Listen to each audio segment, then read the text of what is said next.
Oke, baik. Bismillahirrahmanirrahim. Assalamualaikum warahmatullahi wabarakatuh dan salam sejahtera. Baik, kita lanjutkan sesi kuliah kita, perencanaan pembangunan. Eh, dalam hal ini mencoba mengulas bagaimana sebenarnya relasi antara perencanaan dengan penganggaran. Eh, barangkali akan diberikan juga contoh kasus sekilas tentang perencanaan pembangunan di daerah. Nah, sering kita melihat bahwa antara perencanaan pembangunan di pusat dan daerah sering terjadi ketidaksinkronan. Uh, Fakta-fakta itu sering kita bisa lihat. Istilah yang sering kita gunakan itu adalah kolesterol tinggi, koordinasi lemah, ego sektoral tinggi. Itu problem klasik yang kerap dialami oleh para perencana. Nah, bisa kita perhatikan biasanya antara orang pusat dengan orang daerah itu bertengkar dalam satu uh, pembangunan atau proyek pembangunan. Apakah pembangunan fisik ataupun proyek uh, yang non fisik. Nah, keduanya ini mempunyai supporter. Dan dalam kondisi ini siapa yang rugi? Ya pasti masyarakat sendiri yang merasakan dampaknya. Nah, ini ada dua regulasi yang cukup banyak. Kenapa misalnya perencanaan pembangunan itu cenderung bermasalah? Dalam artian bermasalahnya itu tidak mencapai sasaran yang tepat. Di sini bisa kita lihat ada dua hal, ya. Ada regulasi yang merasa tentang perencanaan yang cukup banyak, kemudian yang mengatur penganggaran juga cukup banyak. Bisa diperhatikan di sini bahwa di perencanaan itu kalau tidak salah ini yang masih banyak dipakai untuk penyusunan RPJMD, RKPD dan seterusnya. Jadi teman-teman yang program mata kuliah ini seharusnya membaca dokumen perencanaan ini. Karena bagaimanapun juga sistem perencanaan kita itu mengikuti perundang-undangan. Begitu juga untuk sistem penganggaran. Antaranya perencanaan dengan penganggaran ini mestinya harus sinkron nih antara pihak penganggaran. Nah, berbeda dulu kalau perencanaan itu dilakukan oleh Bappenas, nah penganggaran juga dilakukan oleh mereka. Sekarang tidak. Perencanaan itu oleh Bappenas, ya, Bappenas. Nah, sekarang di penganggarannya itu di keuangan. Jadi ada dua lembaga yang kemudian menangani perencanaan penganggaran ini. Ada si isu kemudian mengembalikan bagaimana perencanaan ini dan penganggaran disatukan dalam satu lembaga kembali. Kenapa? Karena tidak jarang perencanaannya cukup bagus, tetapi di penganggarannya lagi tidak menjadi prioritas. Nah, ini salah satu menjadi sumber tidak sinkronnya suatu perencanaan.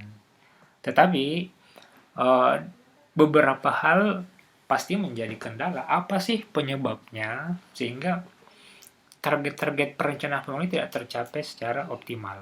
Itu yang akan kita uraikan pada sesi slide selanjutnya. Nah, kalau merujuk kepada regulasi ya, khususnya Permendagri 86 2017, bahwa di dalamnya itu termuat tentang perencanaan itu ada yang bersifat orientasi proses, ada yang berorientasi substansi. Nah, ini yang harus dipahami secara bagus bahwa kadang perencanaan itu dominan pada sisi politiknya saja. Jadi sangat tergantung kepada siapa kepala daerah yang terpilih. Itulah yang akan menentukan kemana arah pembangunan. Tetapi regulasi kita juga memberikan aturan-aturan bahwa tidak hanya orientasi politik saja, tapi harus yang bersifat teknokratis. Misalnya melibatkan pihak-pihak perguruan tinggi di sini, ada perguruan tinggi, mungkin ada LSM, dan berbagai kelompok-kelompok think tank ya di sini untuk terlibat dalam perencanaan pembangunan. Nah, yang sering kita lihat adalah dua hal ini kalau misalnya dalam musrimbang ya ini. Jadi yang sering kita lihat itu ada di sini saja ini. Secara prosedural proses. Jadi musrimbang dari kecamatan sampai kabupaten sampai di nasional. Nah, sebenarnya kalau proses ini dilakukan dengan bagus itu sudah luar biasa sih. Kalau proporsinya ini tidak didominasi oleh faktor politik semata, tetapi mempertimbangkan juga faktor-faktor kerangka ilmiah, analisis ilmiah, dengan memanfaatkan analisis kuantitatif atau kualitatif yang memadai. Dan yang paling penting adalah partisipatif. Nah, di sini partisipatif ini bukan hanya melibatkan tadi aparatus pemerintahan dari desa, kecamatan, atau kelurahan sampai kepada nasional, tapi juga pihak-pihak swasta, pihak-pihak kampus juga termasuk, dan seluruh stakeholder yang akan menerima dampak dari pembangunan tadi. Nah, selain orientasi proses, yang lebih penting juga diperhatikan adalah substansinya.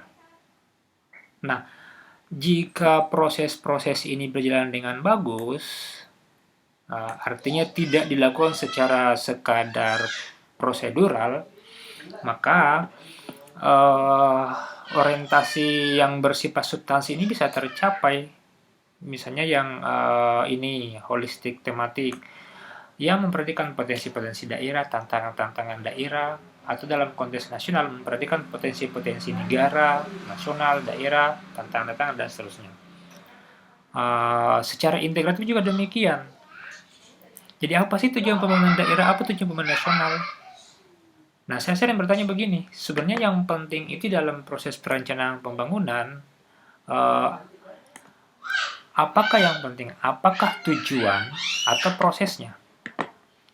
Apakah tujuan atau prosesnya, sehingga substansi yang tiga ini secara integratif, secara spasial juga memperhatikan dimensi keruangan dalam perencanaan. Kenapa ini penting? Karena tidak jarang kita melihat ada trade-off antara kepentingan investasi dengan keberlanjutan lingkungan. Misalnya baru-baru ini sering terlihat ada bencana alam. Ya, kemungkinan besar disebabkan karena pembabatan hutan, apa segala macam, dan lain sebagainya. Sehingga faktor-faktor yang substansial ini perlu diperhatikan. Oke, ini hanya contoh saja bagaimana kompleksnya dalam perencanaan itu, karena ada banyak urusan ya. Ada semua urusan kita itu diatur dalam perencanaan. Sayangnya perencanaan yang bagus itu kan mencerminkan apa yang benar-benar kita butuhkan dan apa yang benar-benar kita ingin capai. Itulah yang kemudian digarap oleh dua urusan utama di sini. Yang mana yang masuk urusan yang wajib, yang mana yang masuk pilihan. Ini hanya contoh saja dan merujuk kepada regulasi ini. Apakah ada regulasi yang baru, nanti kita akan cek. Tetapi bahwa kadang ada yang menambahkan pilihan tergantung spesialisasi dari daerah-daerah tersebut. Nah, ini merujuk kepada regulasi, bisa dibaca ya. Nah, ini contoh dokumen saja yang hierarki dari perencanaan pembangunan di daerah. Jadi bisa dibaca di dalam undang-undang itu bahwa RPJPD itu range waktunya berapa? Ini 20 tahun. Jadi terus RPJMD, jadi ini di breakdown ke RPJMD, inilah yang biasa dilakukan oleh kepala daerah setiap 5 tahunan. 5 tahunan. Nah, rencana-rencana ini harus merujuk kepada dokumen-dokumen termasuk di dalam penyusunan indikator-indikatornya, struktur-strukturnya yang setahu saya merujuk kepada Permendagri 86 2017 tadi. Nah, ini RKPD diturunkan dari sini juga semua. Ini satu tahun. 1 tahun. Nah, register inilah yang kemudian menjadi rencana strategisnya bagaimana mencapai tujuan-tujuan dari perencanaan pembangunan itu. Oke. Nah, yang cukup penting yang membutuhkan energi ekstra itu sebenarnya juga ada di sini biasanya di pembahasan RKP. Nah, disinilah yang biasanya mempertemukan antara eksekutif, ya, yang harus oleh kepala daerah ketemu dengan legislatif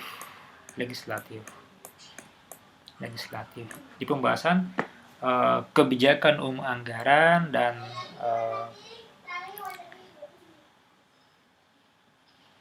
program anggaran sementaranya. Nah, disinilah pertemuan antara KUA PPAS ini, program prioritas dan anggaran sementara. Nah, dulu sih biasanya orang menganggap bahwa tempat kong kali kong antara eksekutif dengan legislatif itu ada di sini di pembahasan KUA PPS. Nah, kenapa tadi penting melibatkan banyak pihak? Supaya dari seluruh rangkaian proses perencanaan pembangunan itu bisa terpantau dengan bagus. Sehingga hal-hal yang tidak diinginkan, misalnya adanya kong kali kong antara eksekutif dengan legislatif dalam penentuan kebijakan umum, anggaran, dan penentuan program prioritas anggaran sementara, itu betul-betul mengarah kepada tujuan pembangunan yang telah ditetapkan di jangka panjangnya, kemudian yang telah ditetapkan di dalam tujuan jangka menengah ini 5 tahunan. Itu. Nah, sehingga pembahasan inilah yang akan turun di bawah sini ke APBD. Jadi ini prosesnya panjang sekali sehingga keluar di sini anggaran pendapatan dan belanja tahunan kita, program mana yang akan dibiayai. Nah, program-program inilah yang akan diupayakan untuk bisa mencapai tujuan yang telah ditetapkan di sini secara jangka panjang dan tujuan yang telah ditetapkan di dalam sini. Jadi ini semua sangat hierarkis. Nah, ini hanya menunjukkan perbedaan struktur dokumennya yang berubah dari masa ke masa. Bisa diperhatikan saja di sini ya. Nah, selain perubahan struktur, sebenarnya bisa diperhatikan di sini dalam dokumen perencanaan itu terjadi perubahan-perubahan yang sangat dinamis ya, termasuk dari struktur. Bisa diperhatikan di sini ya, bahwa di dalam penentuan perencanaan pembangunan daerah itu, coba kita perhatikan di sini. Permasalahan dan isu-isu strategis daerah itu menjadi penting dibicarakan sebelum menentukan visi misi, ya. Supaya bahwa visi misi tujuan dan sasaran itu yang ditetapkan itu memperhatikan permasalahan dan isu-isu strategis yang ada di daerah tersebut. Itu kalau konteksnya daerah, apakah di kabupaten atau di provinsi. Nah, kalau di nasional ya pasti memperhatikan isu-isu nasional. Nah, yang baru juga dari sini adalah kalau di sini ada kebutuhan pendanaan saja, di sini sudah menyebutkan kerangka pendanaan pembangunan daerah dan program perangkat daerah. Jadi di sini sudah mulai muncul nih antara pendanaan dan kira-kira perangkat daerah apa yang akan melaksanakan. Jadi sudah semakin spesifik. Nah, ini ada yang dikurangi.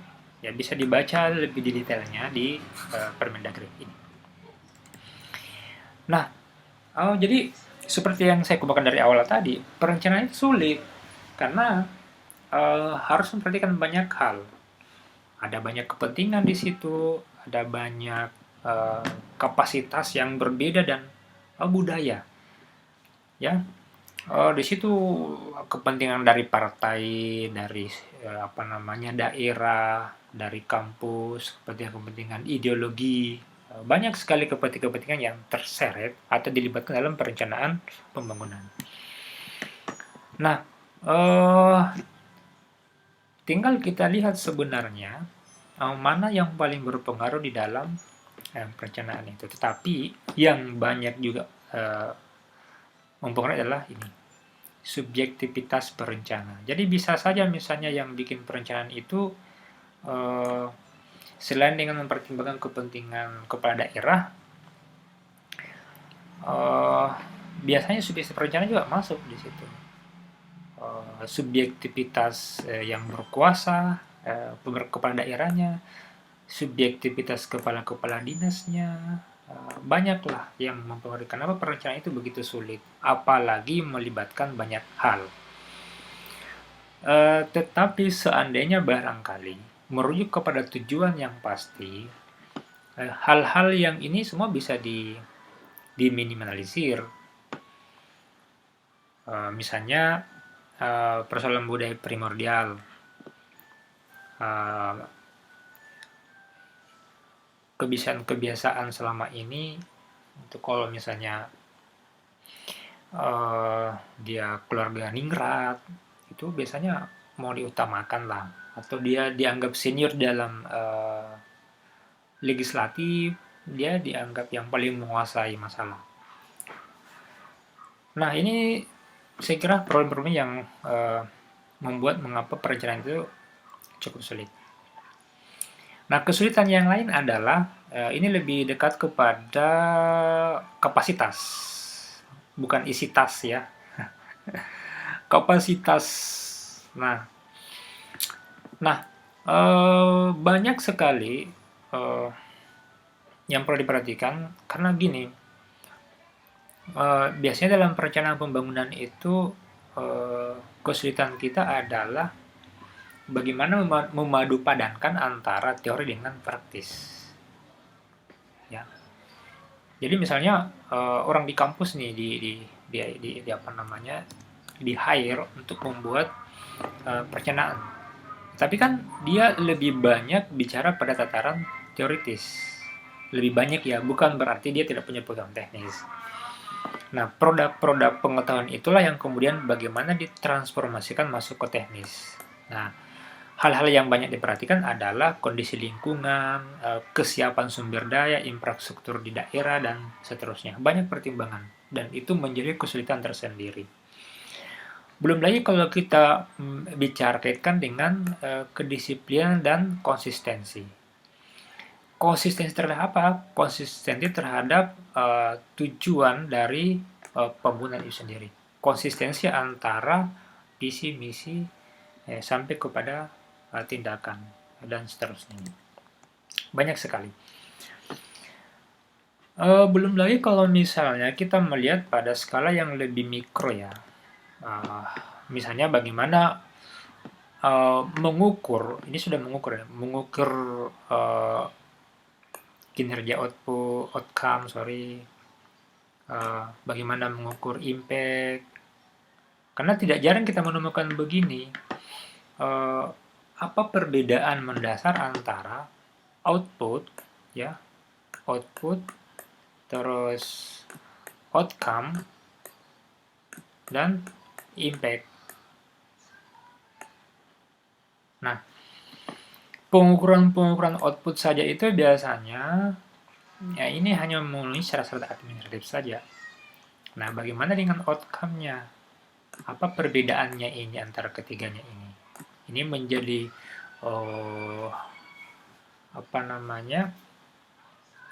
kesulitan tersendiri yang membutuhkan kapasitas untuk merumuskan output dan outcome yang ingin dicapai. Tapi perencanaan pembangunan yang berbasis kinerja itu sudah sampai mengharapkan agar sudah sampai di pencapaian dampak. Yang lainnya bisa diperhatikan ya.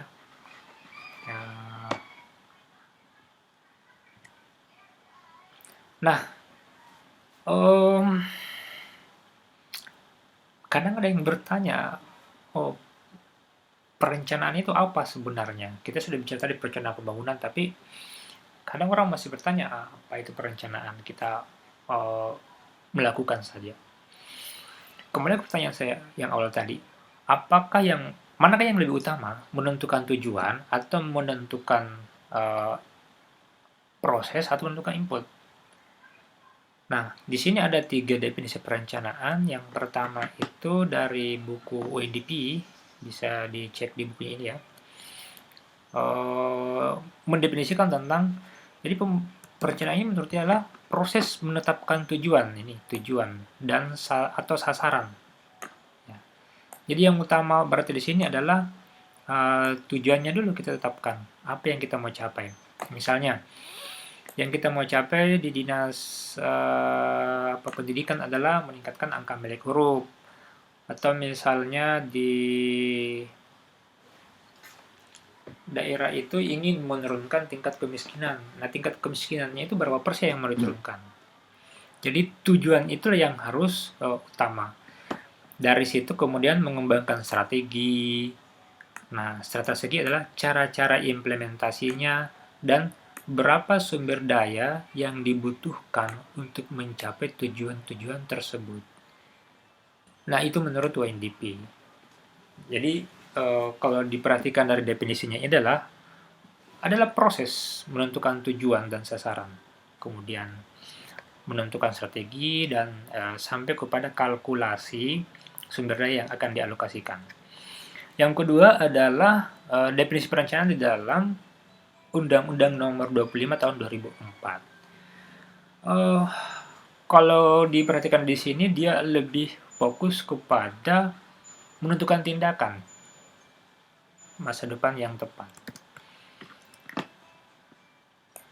Nah, ini sebenarnya mirip-mirip dengan tujuan sih sebenarnya. Karena ada tindakan masa depan yang tepat. Jadi ada pilihan-pilihan. Dan yang perlu diperhatikan juga adalah sumber daya yang tersedia. Nah, sumber daya itu di dalam ekonomi biasa diistilahkan dengan input. Nah, yang lebih powerful menurut saya adalah definisinya treatment. Ini simpel sekali. Jadi perencanaan adalah aplikasi pengetahuan ke dalam tindakan untuk mewujudkan visi. Jadi ada 3 poin penting di sini, ada pengetahuan, ada tindakan, dan ada visi bersama. Karena konteks dalam perencanaan pembangunan. Nah, kalau diperhatikan sebenarnya ketiga definisi ini menentukan adanya tujuan, adanya proses, dan adanya sumber daya input yang kita butuhkan. Itulah yang akan diorganisasikan. Nah, kira-kira seperti begini. Ya, kalau kita rangkum atau kita visualisasikan secara sederhana dari definisi perencanaan yang tadi.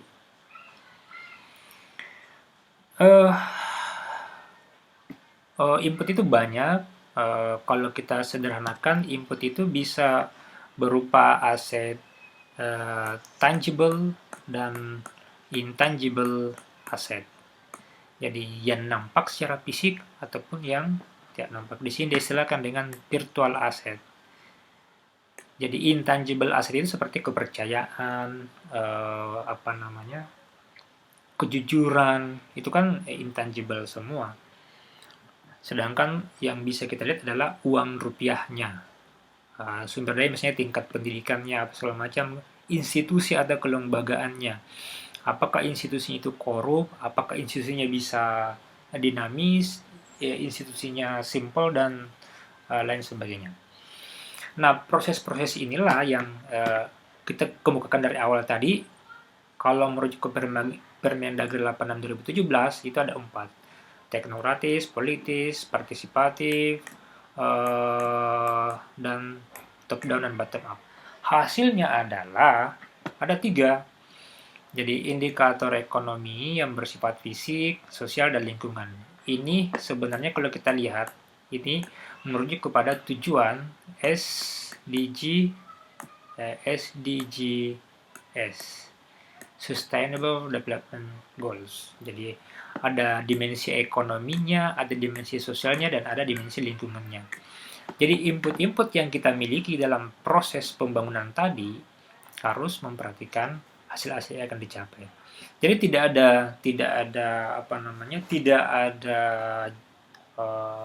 tidak maksimal juga kalau investasi secara ekonomi kita capai, tetapi pada saat yang sama juga merusak lingkungan dan sekaligus merusak tatanan sosial yang ada di masyarakat. Jadi izin tambang misalnya diberikan kepada pengusaha, tetapi pada saat yang sama juga limbah-limbahnya itu bisa merusak lingkungan.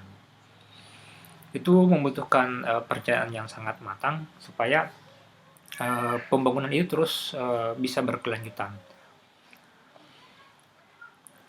Nah, pendekatan-pendekatannya bisa begini, macam-macam.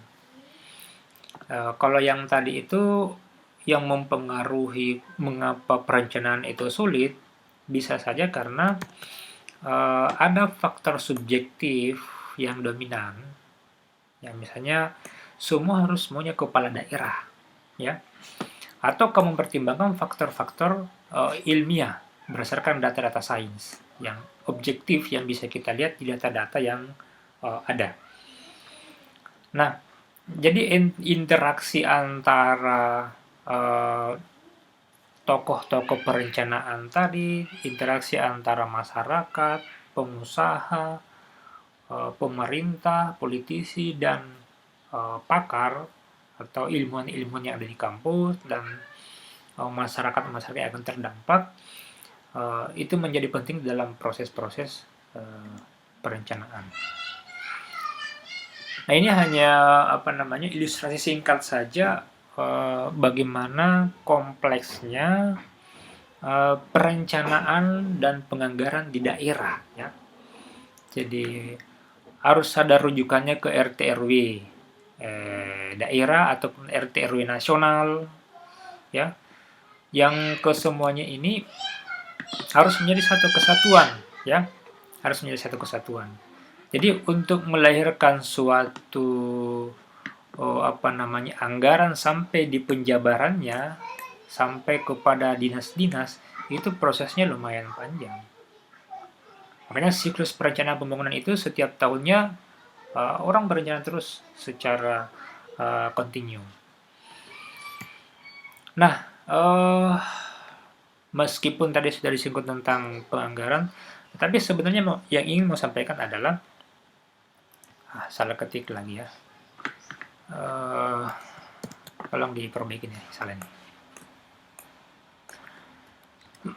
Oke. Ada hal yang mesti berubah. Kalau dulu itu kan orang mau bikin kegiatan, orang mau bikin perencanaan begitu atau pembangunan, biasanya orang bertanya anggarannya berapa. Ini mindset yang harus diubah, ya. Jadi perubahannya dulu orang cek dulu anggarannya ada tidak di daerah, ya. Kemudian setelah itu berkembang menjadi yang berbasis masalah. Cuman ini menjadi masalah adalah masalahnya siapa? Masalahnya pejabat kah? Atau masalahnya siapa? Terus berbasis potensi. Potensi kita apa? Nah, sekarang itu di dalam orientasi yang terbaru adalah yang berbasis sasaran. Tetapi tetap memperhatikan potensi, masalah yang dihadapi, dan input yang dimiliki. Nah, ini butuh pergeseran orientasi. Jadi mindset yang selalu mengutamakan input itu sedikit demi sedikit diubah untuk berorientasi kepada sasaran. Nah, apa bedanya yang paling gampang dilihat? Ini bisa dilihat di ilustrasinya.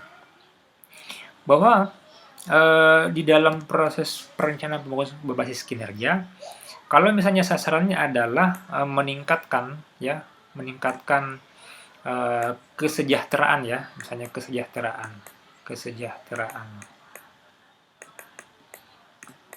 Nah, apa indikator kesejahteraan?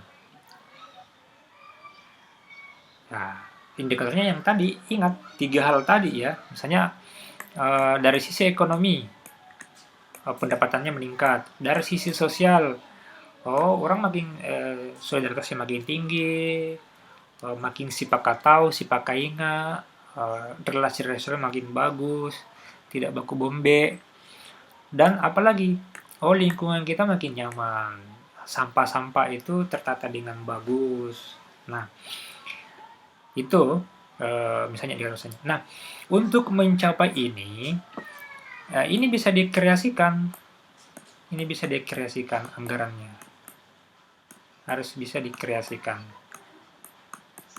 Nah, itu ya pergeseran. Tetapi perlu diingat bahwa di dalam menentukan hasil ini, kalau kita merujuk kepada ini ada 3 sebenarnya di sini yang mau dicapai di hasil itu.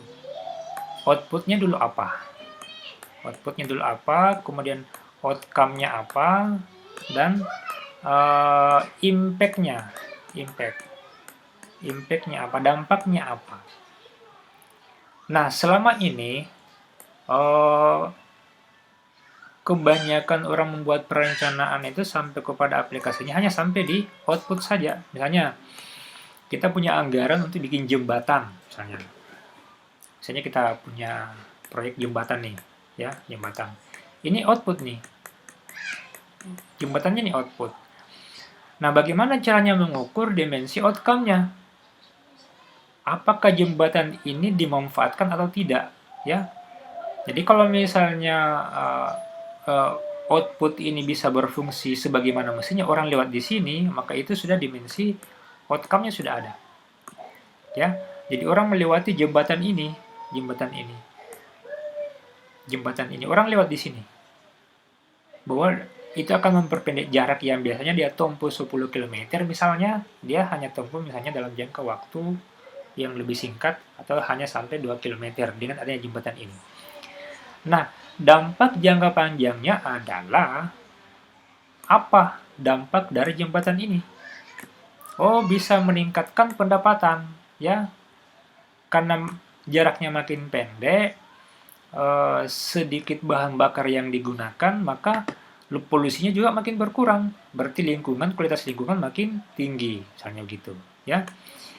Ya, orang bisa lewat di sini, bisa baku sapa-sapa, bisa baku say hey antar tetangga, sehingga tercipta lagi misalnya dampak sosialnya. Nah, penentuan itulah yang sulit dalam perencanaan. Bagaimana mengukur outcome dengan bagus suatu dampak dari pembangunan. Nah, ini harus hierarkis ini antara anggaran yang digunakan, tindakan, dan hasil. Tapi konsep-konsep dasarnya itu begitu dulu, bahwa suatu output harus mencerminkan outcome-nya. Jangan seperti yang terjadi di beberapa daerah, ya. Misalnya membuat terminal, tetapi terminal itu tidak dimanfaatkan. Justru mobil-mobil daerah itu mengambil penumpang di luar terminal. Ya, mungkin contoh yang tidak bagus kita dengar adalah terminal regional Dayak, ya, yang tidak difungsikan sebagaimana optimalnya, ya. Oke. Jadi prinsip yang paling dasar dalam perencanaan berbasis kinerja atau hasil itu adalah memastikan bahwa setiap rupiah yang dikeluarkan itu terukur hasilnya apa.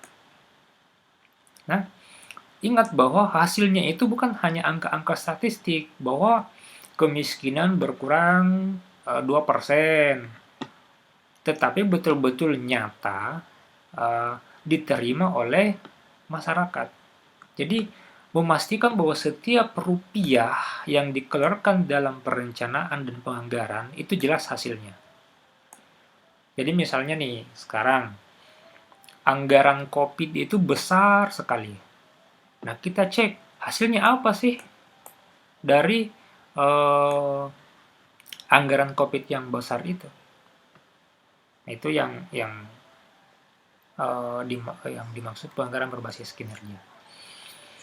Oke, ini visualisasi saja bagaimana keterkaitan antara perencanaan dengan penganggaran. Bahwa seperti yang saya kemukakan tadi, bahwa antara perencanaan dengan penganggaran itu butuh konsistensi. Harus ada konsistensi. Bahwa kalau yang dianggarkan adalah A, maka yang dibiayai juga adalah A. Jangan karena misalnya konstituen kita butuh atau daerah pemilihan kita butuh proyek jembatan misalnya atau sekolah, padahal itu sudah dianggarkan di daerah lain, dipindahkan ke konstituen kita. Itu yang banyak terjadi barangkali. Nah, kalau diperhatikan sebenarnya perencanaan dan penganggaran berbasis hasil ini tetap mengadopsi prinsip-prinsip di dalam ekonomi. Kita perhatikan di sini ya, bahwa ada 3 prinsip ada prinsip ekonomisnya, prinsip efektivitasnya, dan efisiensinya. Prinsip ekonomisnya itu kan mengatakan bahwa sebisa mungkin kita menggunakan input yang minimum ya untuk bisa mendapatkan hasil yang dicapai. Artinya bukan kikir sebenarnya, tetapi bagaimana agar input itu benar-benar efisien digunakan sehingga tidak ada pemborosan sama sekali. Misalnya, kalau kita hanya membutuhkan pasir, semen sekian, ya jangan di-up lah. Prinsip-prinsip itu yang kerap kita langgar. Nah, bisa lihat di sini prinsip-prinsip efektivitasnya itu berkaitan dengan kinerja di hasil. Nah, seperti yang saya contohkan di bagian sebelumnya ya. Nah, ini harus diukur dengan bagus. Apakah penggunaan inputnya ekonomis, penggunaan sumber dayanya efisiensi, dan pencapaian hasil itu betul-betul efektif. Jangan sampai kita setengah mati membuat perencanaan, tetapi begitu jalan, output yang tercapai, justru output itu tidak digunakan dengan bagus. Oke. Yang lebih penting lagi sebagai salah satu tools dalam perencanaannya, ini tools saja sebenarnya, yang dari awal kita sudah sampaikan, bahwa keterkaitan antara alokasi input, kemudian diproses, output, outcome, sampai dampak, itu memperhatikan indikator-indikator. Jadi ada indikator-indikator yang harus diperhatikan dengan bagus, ya. Disinilah membutuhkan pengetahuan atau kapabilitas yang penting. Jadi dan saya kira ini yang paling sulit di sini, menentukan indikator capaian. Apa indikator capaiannya dengan pemanfaatan anggaran yang banyak? Ini panduan-panduannya yang saya bilang tadi, bahwa kalau misalnya contohnya adalah meningkatkan kesejahteraan, itu dampak dalam kehidupan apa? Apakah udara yang kita hirup makin bersih? Apakah secara ekonomi pendapatan kita meningkat? Apakah lingkungan kita semakin bagus atau justru semakin rusak? Nah, itu menjadi PR kita tersendiri. Nah, ini sama saja dengan logic model tadi, hanya memberikan ilustrasi lebih detail. Jadi dimensi-dimensi input itu ya seluruh sumber daya yang kita miliki di data. Oh, kita punya keinginan yang kuat, kita punya motivasi, kita punya ASN yang bisa bekerja dengan jujur, punya skill yang memadai dan seterusnya. Kita punya perangkat-perangkat IT yang bagus. Nah, itu dikalkulasi semua input-input tersebut. Kemudian didistribusikan sesuai dengan fungsinya, apa yang akan dikerjakan. Apakah untuk menghasilkan barang atau jasa, kalau barang misalnya tadi jembatan, kalau jasa untuk berikan pelayanan di rumah sakit. Apakah setiap orang yang datang ke rumah sakit misalnya itu merasa terlayani dengan bagus? Itu layanan-layanan jasa. Apa yang ingin dicapai dan apa yang ingin diubah. Nah, selalu sekali lagi logic model ini sangat bagus untuk menggambarkan perencanaan berbasis kinerja. Jadi tujuannya adalah ini. Jadi kalau misalnya anggaran banyak tetapi Anda tidak memperoleh manfaat apapun, ya itu indikasi bahwa perencanaan itu tidak berfungsi dengan bagus. Nah, untuk tahap pada pertemuan selanjutnya, saya meminta teman-teman untuk mempelajari apa saja ini struktur perencanaan pembangunan ya, yang formal, baik di daerah ataupun nasional. Harap dibaca baik-baik tadi ya, Permendagri 86 tahun 2017. Di situ ada definisi visi, misi, dan bisa juga mencari referensi yang lain. Bagaimana menurunkan visi ke misi, terus misi ini kita jabarkan ke dalam bentuk tujuan.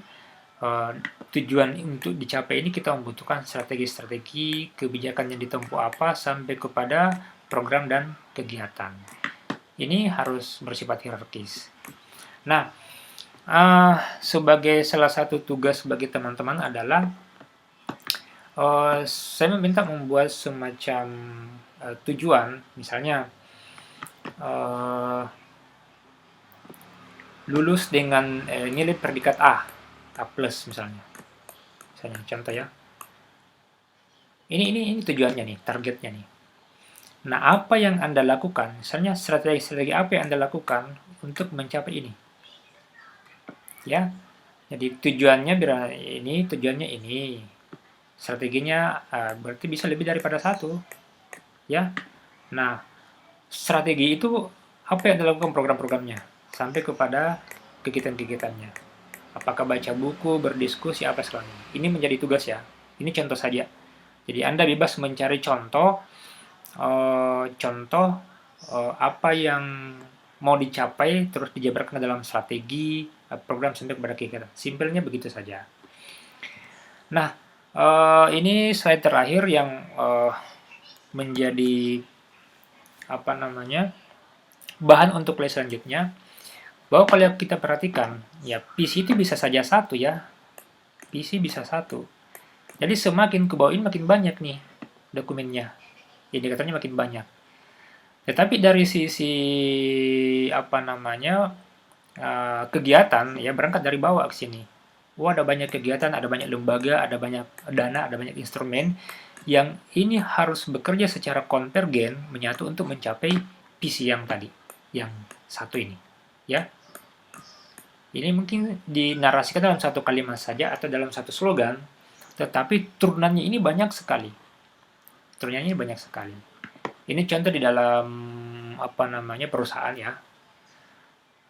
Jadi prinsip-prinsip perusahaan sebenarnya sekarang itu diaplikasikan masuk ke dalam sistem pemerintahan atau biasa kita sebut dengan government preneur. Oke, saya kira begini untuk sementara kuliah kita hari ini. Mudah-mudahan tugas yang tadi bisa dikerjakan dengan bagus dan di-upload ke folder drive masing-masing.